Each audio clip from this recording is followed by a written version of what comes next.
regardons comment retrouver rapidement l'équation d'évolution caractéristique du pendule simple.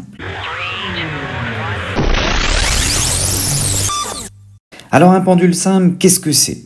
Vous prenez un fil de longueur L que vous accrochez à un point O, qui va être le centre de notre système de coordonnées, et vous accrochez une masse petit m à l'autre extrémité du fil.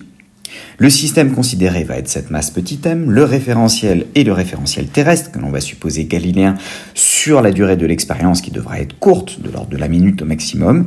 Et pour l'inventaire des forces, on se retrouve bien sûr avec le poids, comme n'importe quoi qui se retrouve à la surface de la Terre, et la tension du fil. L'expression de la relation fondamentale de la dynamique nous dit que m fois l'accélération est égale à la somme du poids et de la tension du fil. Alors, pour déterminer la suite, il faut connaître le mouvement. Le mouvement du pendule va être un mouvement circulaire, non uniforme, puisqu'on va a priori avoir des allers-retours. Étant donné qu'il est circulaire, ce pendule va avoir une accélération qui s'écrit en moins Lθ point carré ER plus Lθ point point selon Eθ. Les termes R point et R point point qui apparaissent dans l'accélération étant du coup nuls. Pour se débarrasser de la tension dont on ne connaît pas la valeur exacte, mais juste qu'elle est selon le vecteur ER, on projette selon Eθ.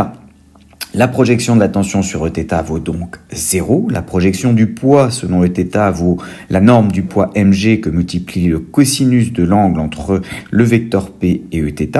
On voit que c'est θ plus pi sur 2, c'est-à-dire qu'il nous reste du moins mg sinus θ.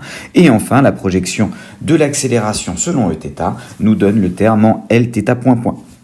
La simplification par la masse et la mise du même côté nous permettent d'écrire ça sous forme canonique, θ point point plus g sur L sinus θ qui est égal à 0. Forme qu'il faut donc savoir retrouver très facilement.